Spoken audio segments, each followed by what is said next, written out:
Hello, everybody. It's Wednesday and it's our lunch meeting today. So, my name is Diana Lizon and I'm the community manager of the Boston Healthcare Technology User Group. And we're so excited and we want to welcome to all of you that are connected with us in our live streaming and in all of our social media. Thanks for being here. Yes. So, hi, Paul. I want to welcome you too. Thanks for being here and happy birthday, by the way.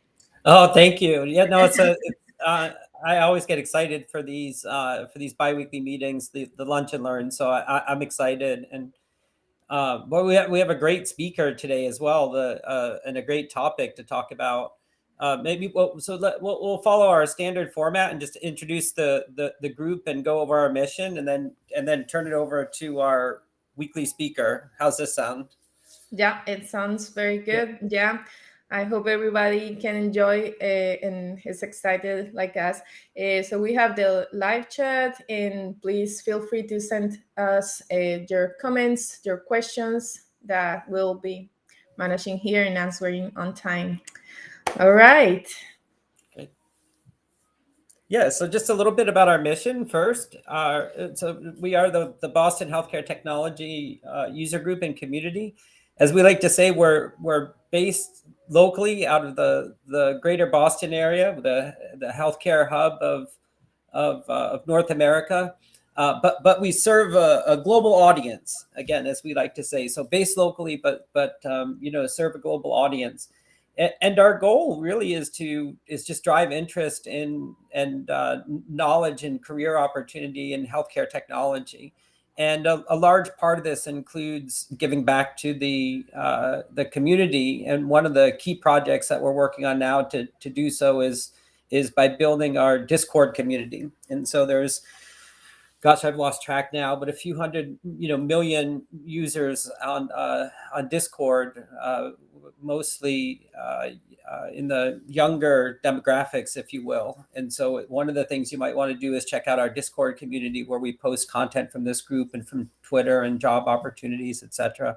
And so again, just one of the things we do to get back to the community. So based out of Boston with a global audience and a big interest in giving back.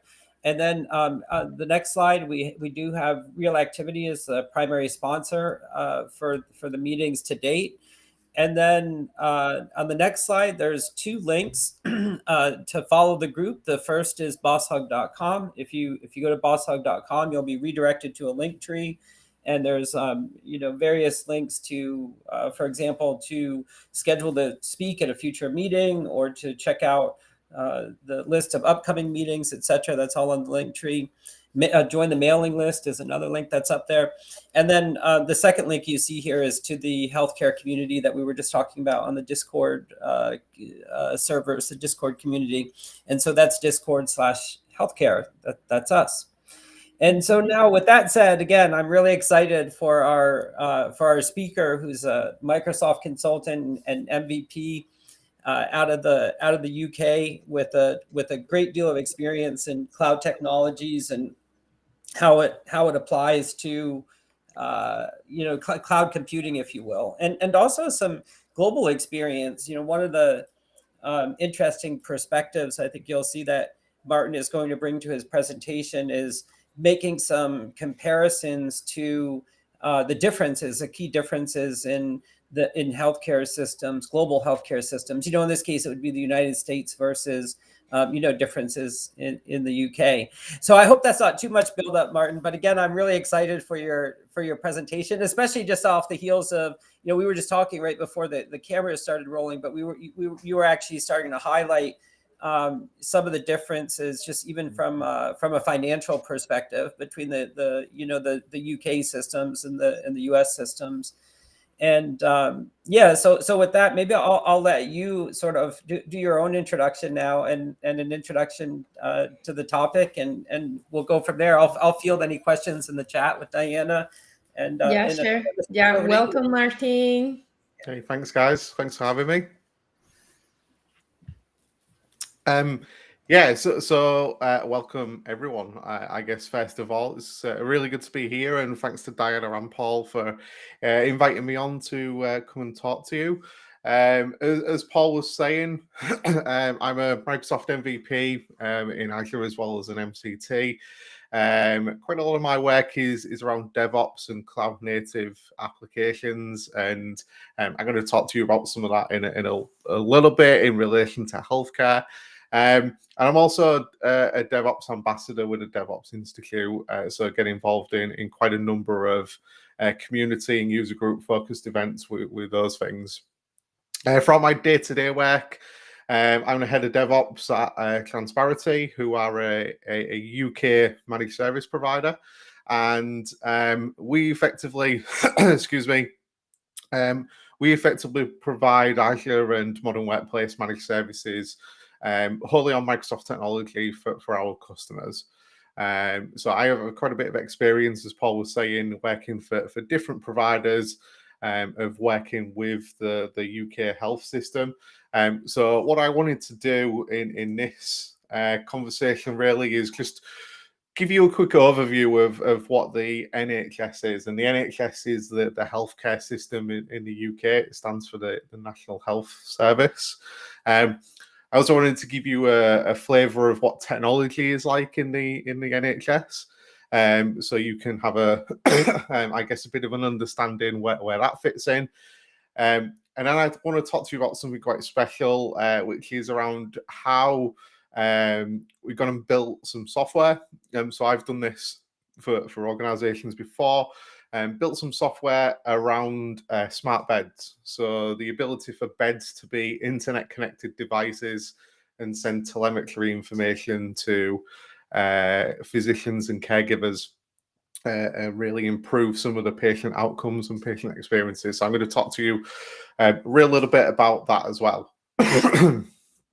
So first of all, quick overview of the NHS. You can see the logo there, pretty simple logo, I'll be told, but it started in 1948, so it's quite an old institution in a lot of ways. It is completely publicly funded. So, unlike the US healthcare system, which relies a lot on insurance to fund the care you receive, it is publicly funded by the government. So ultimately, that means that there is free healthcare for everyone. And I've put a little asterisk next to that. That doesn't mean that you could come over from the US and get free healthcare in the UK, for instance. You would still have insurance for that. You have to be a taxpaying citizen or claiming Social Security to do that, and get access to that free healthcare.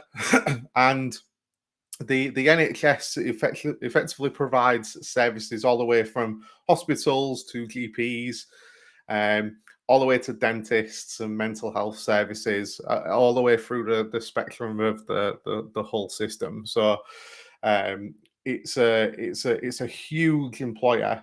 So the NHS alone employs just over 1 million people in the UK alone. And the wider social care system, which has residential homes and those kind of things, employs another 1.6 million roughly. So the whole system employs nearly 3 million people out of the 65 million population in the UK. So they're a huge employer. And effectively, they're a branch of the government in a way. We'll talk about how the structure works in a little bit. In terms of funding, so it was around. So I couldn't find any figures for 2020 onwards, probably due to the pandemic that we're all going through. But in 2019, 177 billion pounds, so 234 billion dollars, was spent on healthcare. So it's probably not a huge amount when you compare it to the United States as a whole. Obviously, we're a much smaller country. The population's a lot smaller. But the UK does have a very aging population. So there is more and more being spent on the elderly and on social care, which is responsible for care of the elderly in the community. So things like when they need to move into nursing homes, respite care, those sorts of things. They are funded by the NHS, but effectively ran by private companies in a lot of cases. So they need to charge for their services to stay in residential care, but they do get funding from the NHS to do that. Funding is around 20% of all tax revenue in the United Kingdom. So for all of the taxes that the government collects, 20% of total tax ends up going to the NHS. So it's responsible for quite a large proportion of what goes into the government bank account effectively. And you can broadly work that out at around £1,785 pounds per citizen for a year, or around 3,865 per taxpayer. So not everyone pays tax in the UK. It depends on how much money you earn, and obviously whether you're working or not. Some people don't work and are on the benefit system, so they don't pay tax. So taking out those people and just leaving it down to the taxpayer, it's nearly £4,000 a year that the average taxpayer contributes towards funding the NHS. And with that comes a huge amount of complexity. Just by the sheer number of people it employs, it's a very large organisation. So just talking about the structure of the NHS. So there is a government department, the Department for Health, which is now known as the Department for Health and Social Care. They're responsible for both parts. So they're the government department that are responsible for the running of health services. And you can see here in the graphic that I got on the screen that the way the NHS works is broadly in 4 ways: plan, fund, buy and provide. So right at the top level, the Department for Health and Social Care, as well as Public Health England, who are an independent body that provide public health advice. So throughout the pandemic, they were the ones providing public health guidance and advice, as well as the government, as well as an organisation called NHS Improvement. So this is an organisation that was set up to effectively provide continuous improvement for the health sector, and find ways that they can improve patient care and patient outcomes, and all manner of things, really. So those people there are all responsible for the planning of the system. So how things work, how it's meant to operate, and what gets done when effectively. And then from a funding level, it is down to the NHS as an organisation to be able to fund those specific plans that need to be implemented. And then when that funding is derived down to what we call clinical commissioning groups, or CCGs for short, they are regional hubs that receive funding and guidance that is then disseminated to local trusts. So within the area I live, the hospitals near me are run by a trust, effectively. That trust reports into a clinical commissioning group, which reports into NHS England, and so on and so forth, reports into the Department of Health. One thing to note as well, that the Department of Health and Social Care, the minister that is responsible for that in government, is part of the cabinet. It's one of the high seats of office in the UK government, and it always receives a huge amount of focus and attention. Sometimes for good, sometimes for bad, depending on your political viewpoint. But it's something that's always the focus of many conversations in the UK. So once your clinical commissioning groups have figured out what they want to buy, and they're responsible for buying for their area. So one of the things that is quite frustrating, I guess, when dealing with the NHS is considering the buying power they have as an organisation. Procurement is not done centrally. Procurement is done at a CCG level. So, that definitely leads to them paying more for things than they ultimately probably should do, rather than it all being done centrally. But unfortunately, that's the way it is, and that was reformed not that long ago. So there's not a huge amount that can be done about that. And then from a provider perspective, it is then down to the individuals, the people I go see if I need any services. So your general practitioners, for your regular checkups and your non-emergency care. Dentists as well, community health. So we have quite a good system, I think, in the UK of providing community health. So if you are unable to get to a GP, or if you've been discharged from the hospital and you need additional care, then there are teams locally of community nurses, community health teams that will come to your house and give you some of the care that you need. So say, for instance, you've been in hospital for anything to, I guess anything, and as a result of that, you come out of hospital and you're in need of physiotherapy to get back on your feet, but being at home is a comfier place for the patient than being sat in hospital.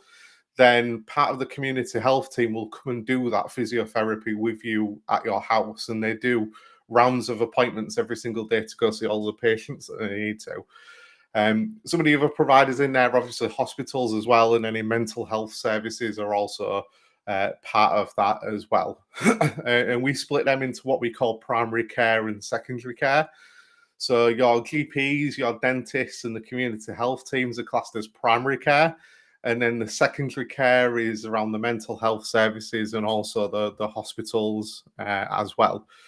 And we have a number of systems in place throughout the UK system to try and prevent you going into hospital and prevent you from going effectively to the ER. So we have things called out of hours and non-urgent care units where unless it's a life-threatening emergency and you need to call an ambulance, where you'd be taken to hospital. If it's not one of those scenarios, you can ring a different number instead of, so obviously in the US, you guys have 911. For the UK, it's 999. You can ring a number 111 in the UK, and it will get you through to a non-urgent care number where they can give you some advice and guidance as well.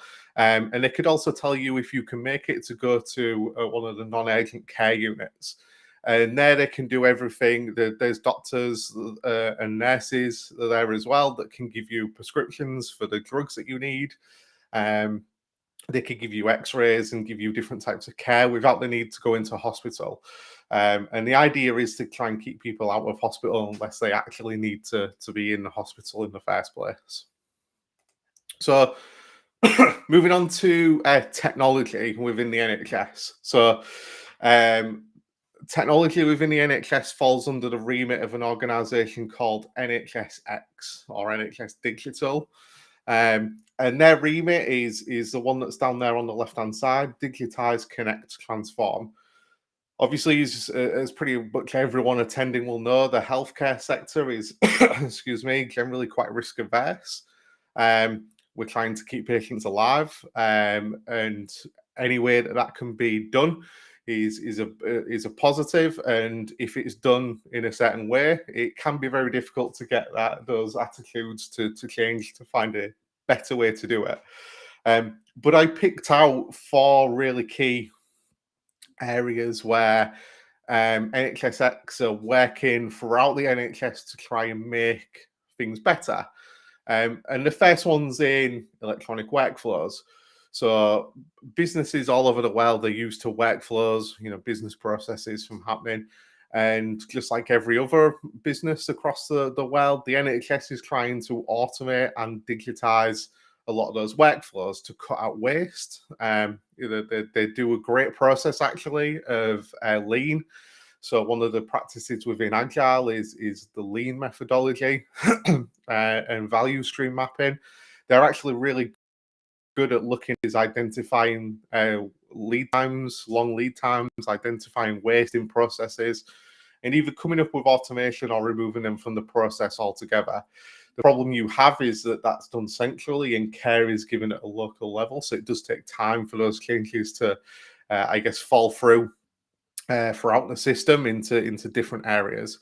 But electronic workflows is one of the big areas that they work on and trying to digitize a lot of the day-to-day work that happens.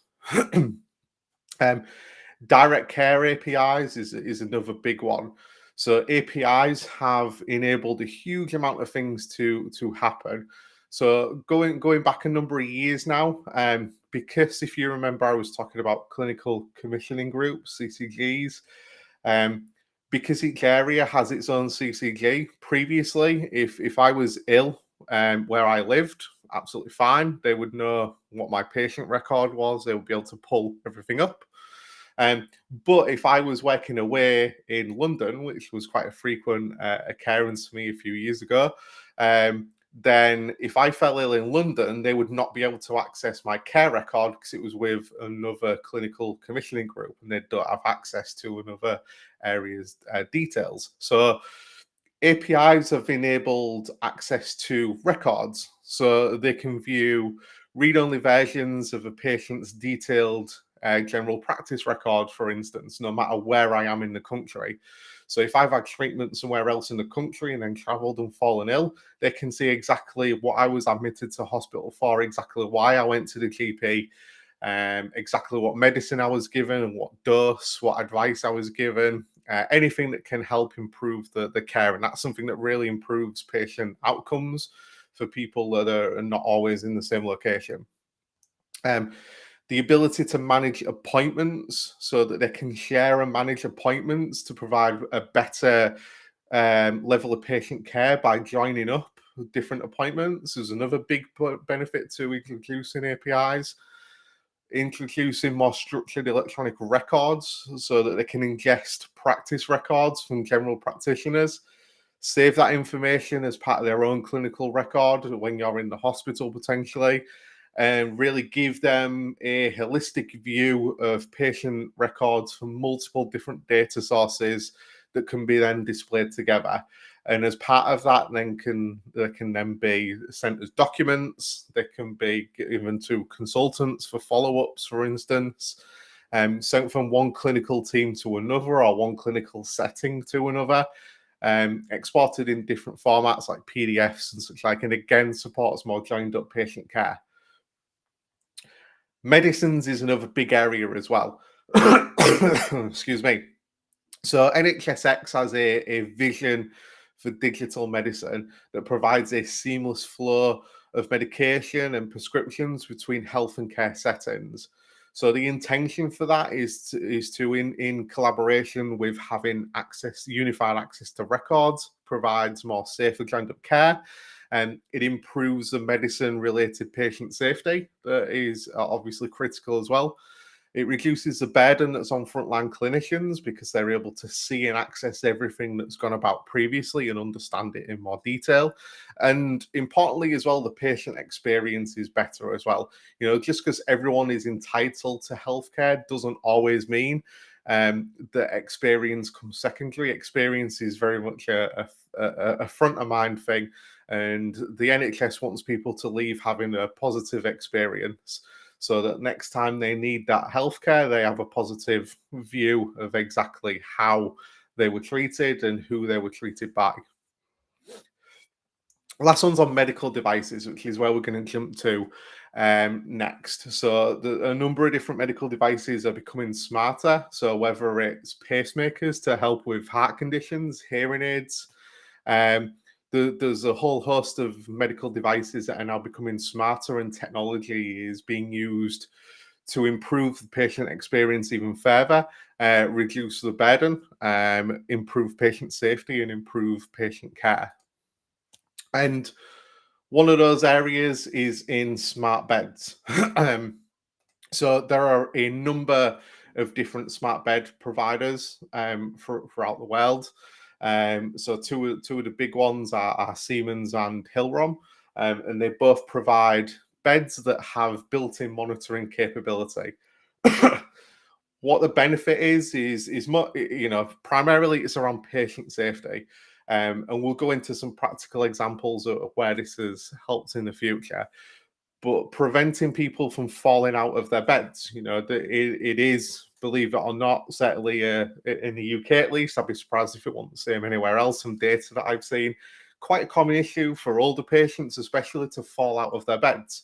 So being able to receive database alerts, notifications because of that connectivity is really important. Being able to prevent pressure injuries, we'll talk about them in a little second as well.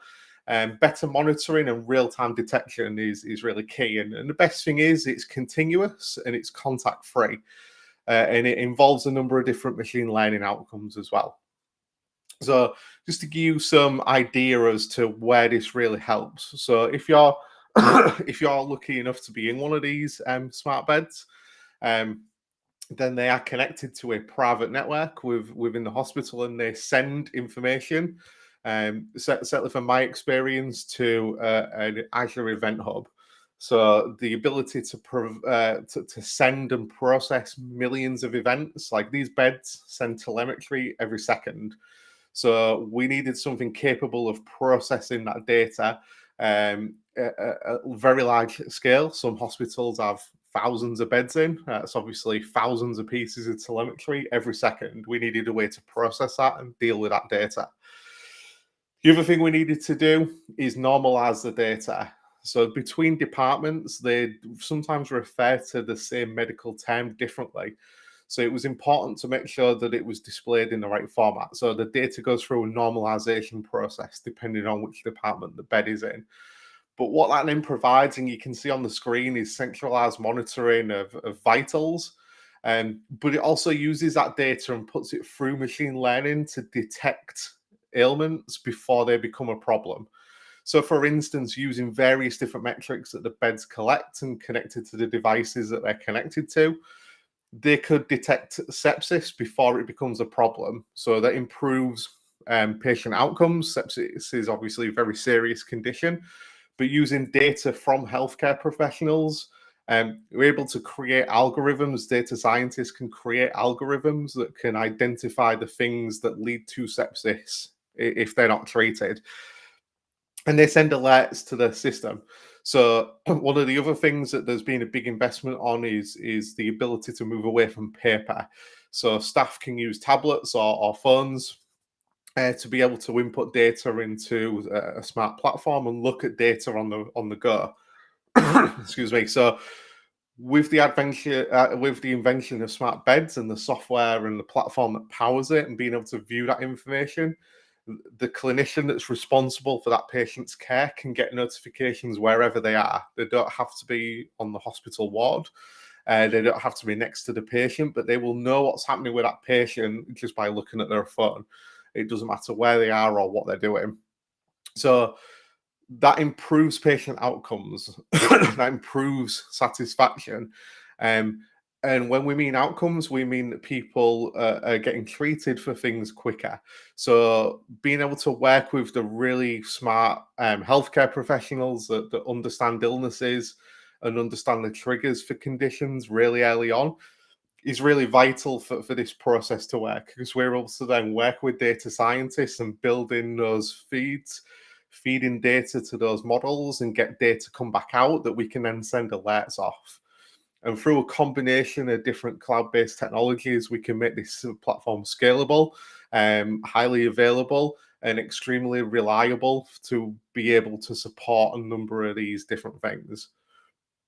So with that, real quick intro through, excuse me, what the National Health Service is like in the UK, and also a little bit of insight to discuss what smart beds are and how we can integrate with smart beds. And one of the key things about smart beds is because they are different providers, they all have their own proprietary technology, which means we needed to figure out a way to have standardized data come out of those platforms and deal with them. So where that data is not standardized, we convert that into a standardized format that our platform can understand, and almost do a translation process effectively to get it into a common format that we can work with. So there's a lot of moving parts within this software, all built using containers. So it's all microservice based, very modern based platform for what it's doing. And today it is improving patient safety by doing the things that we've talked about. Reducing pressure-related injuries. So if someone's laid in one place for too long, it'll get the clinician to move them so that they don't get bed sores from being in one place for too long, and providing real-time detection and real-time monitoring to the life of that patient's care throughout their stay in hospital. So with that, Thank you again, everyone, for joining. And I'd just like to hand back to Paul and Diana to finish up.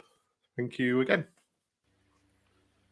Yeah, hey Martin, that was really great. Thank you. One of the things that occurred to me, do you think it's a fair statement that because of the centralized nature of the universal healthcare system, that there's more structure at the individual hospital or organization level, So I'm asking then, the reason why I'm asking is because, as you know, when it comes to machine learning, the better and more structured data sets you have, the better the outcomes, right? No pun intended. Yeah.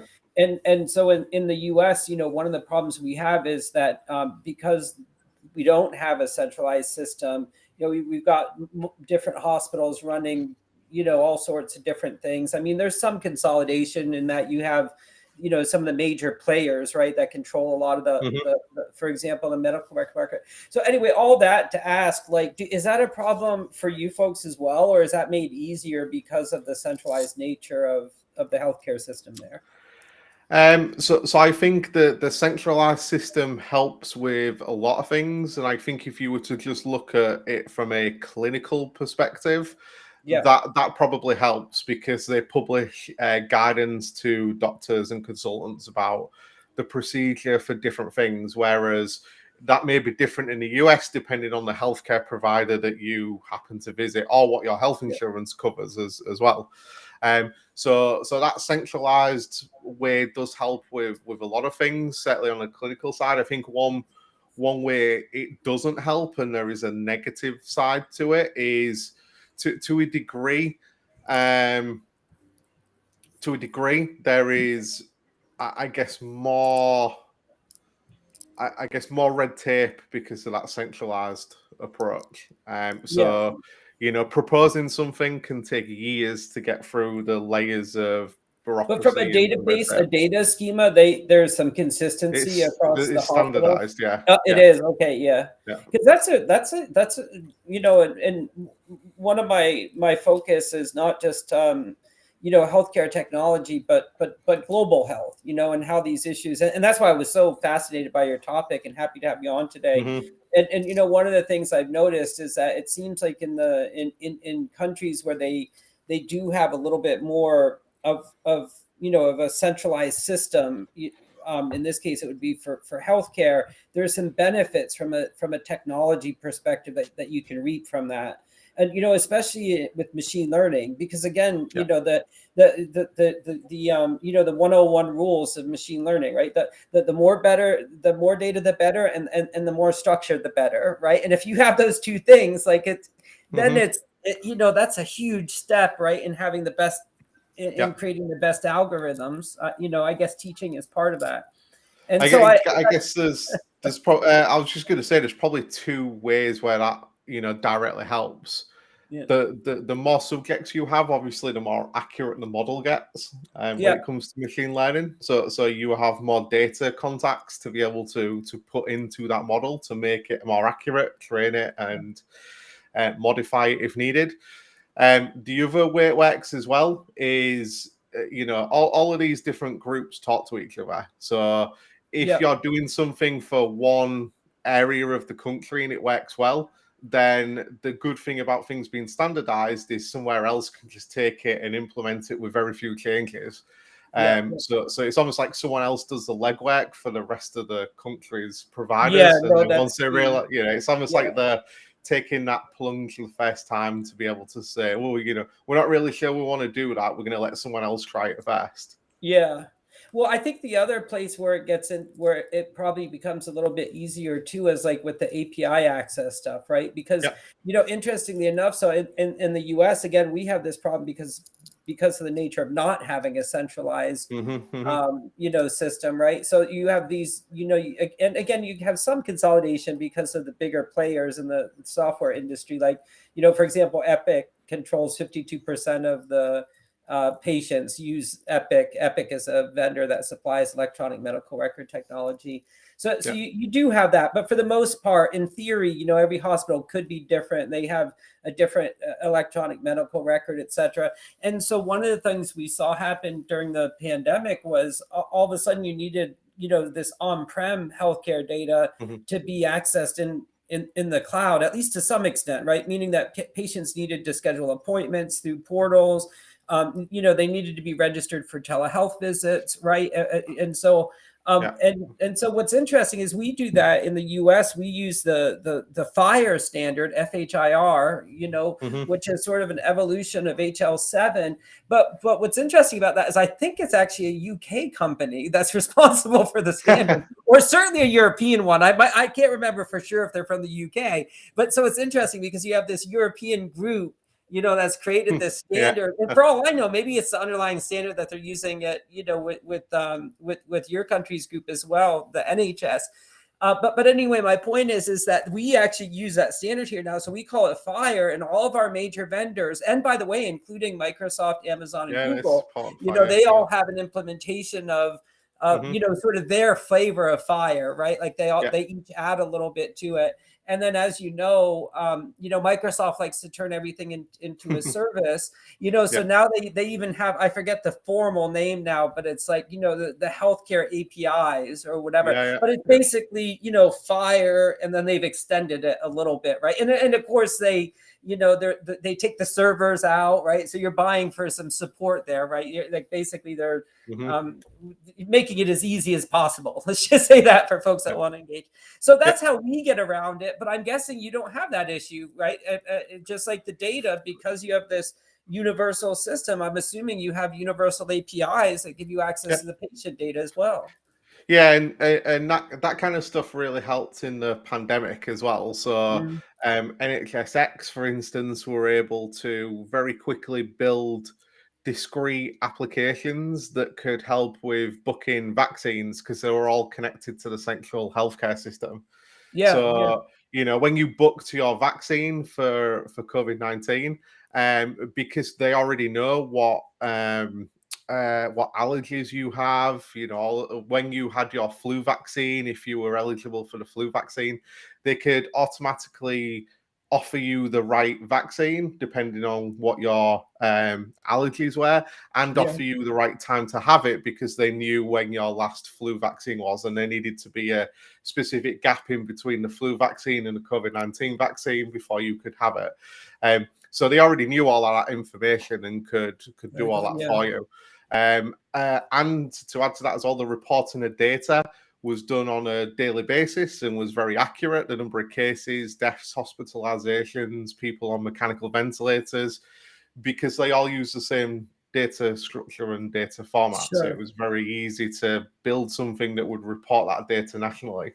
Yeah. You know what? And just sorry, just one more question. And I thank you for going over, by the way. Usually these sessions are half an hour, but it's just a fascinating topic. And if you don't mind, maybe we'll just take one more question. Somebody in the one of the streams asked, and I can add a couple thoughts on this, but I'm curious what your thoughts are, Martin, on do you know how NHS is incorporating or accounting for edge cases that might offer you know, more information on diversity? So that's a good question. So from a data perspective, the honest answer is I don't know. I'm no data scientist, but I know full well that working with clinicians, we were very conscious about knowing that from a diversity perspective, the same I guess instrumentation providing the same data could mean something different depending on whether you were male, female, the color of your skin potentially as well. And we didn't want that to have a negative impact on the patient outcome. So there was quite a lot of work of validating that data with medical professionals to make sure that if we provided the same data set with a different set of protected characteristics, that we got the same outcome, because that wouldn't always be the case. Yeah. No, I think that's a good point. And I think I would also add to that I think you do get some inherent benefit, you know. So I always as a founder of a SaaS company, I always tend to poke fun at the license costs and the fees involved in Azure, more than anything, right? You just heard me joke around about how, as they extend their healthcare APIs and make them easier to use, of course, there's a price associated with that. I was just joking about this. But in all fairness, one of the benefits of following that model is that you also you reap some of the underlying stuff, like the work that the Microsoft team is doing in uncovering bias in AI models, right? So if we're building our models on top of the Azure services that are made available to us, then we'll be able to reap any work that their teams do in terms of bias at a very low level, right? At the actual network level, and how the models are actually trained. And and another example of that actually would be to go in the other direction, which is one other useful technique, I think, in my experience in dealing with unfair bias or systematic bias or or diversity, is to go in the other direction and just de-identify data, right? So the other thing you can do, especially with healthcare data, is if you're really just looking at bone density treatment or something, there are some things that you shouldn't even really, in my opinion, that you can de-identify that. You don't need to know any of that stuff, right? And then you just do you do your raw crunching on the de-identified data set. And interestingly enough, that actually is one of the first ways that that these cloud companies have extended the healthcare APIs. If you look, they all have a de-identification set of functions, if you will, right, that will help de-identify any data that then you can use for your reporting. And so I would just remind folks of that there's two directions you could go in. You could try to look for more details and make sure you're not leaving anybody out, or you could go in the other direction, just strip all the details out, de-identify the data, and focus strictly on what you need to, for the health purposes or billing purposes. I agree, and it depends on the use cases as well, right? So I know there's areas of the symptom checker platform that is within the NHS where you can put a patient into it, but the only data that will be sucked in is what is needed to provide a diagnosis based on the symptoms. So if it doesn't need to know whether it's male or female, it doesn't take that characteristic. And I guess just like the US has the HIPAA Act, we have similar here, and they're also covered by GDPR for any protected characteristic, which as well as the really odd stuff like your IP address on the internet is a protected characteristic under GDPR. So is your health properties. What conditions you have, whether you're allergic to certain things, what conditions you're currently being treated for, all of those different things. So as well as there being government regulations to follow from the protection of health data, there's also GDPR, which covers just general good data protection practices as well. So these systems have to make accountability, have to be made accountable for the options and things that they're producing. So only taking in the data that you need to, kind of to your point, is one way to, increase diversity in a lot of ways as well. But also understand edge cases in a lot more detail. And that's another benefit of having a centralized system, is if you put in what you believe to be an edge case locally, if you extrapolate that to the whole of the population, it might not be an edge case in different areas of the country. Yeah, no, it's complex stuff.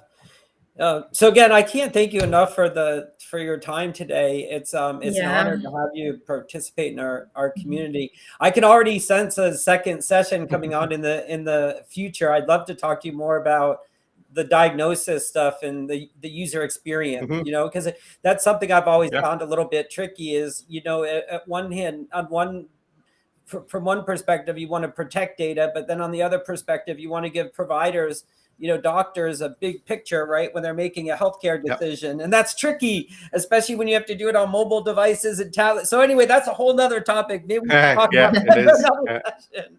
So Martin, are these smart beds like accessible to people like us that are not healthcare workers? No, No. no. Oh wow. Yeah. I mean, So all of the everything that is built for the NHS is effectively property of the NHS, unless it's a SaaS product that they buy off the shelf. But the data is owned by the NHS. huh. And I guess your data as an individual is always owned by you. So just like in the US under HIPAA, you are a custodian of your own healthcare data. That's exactly the same here. No one can claim that they're not giving you access to your healthcare data because of X, Y, and Z. There is no legal reason that they can't give you it. Got it.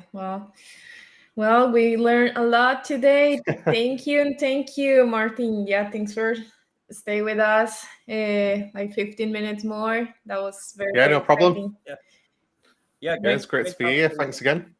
Okay. All right. Okay. Cheers, See you in everyone. the next lunch meeting. We will talk about more the provider experience. So see you within 2 weeks. Bye, guys. Thank you. Thanks, everyone. Bye.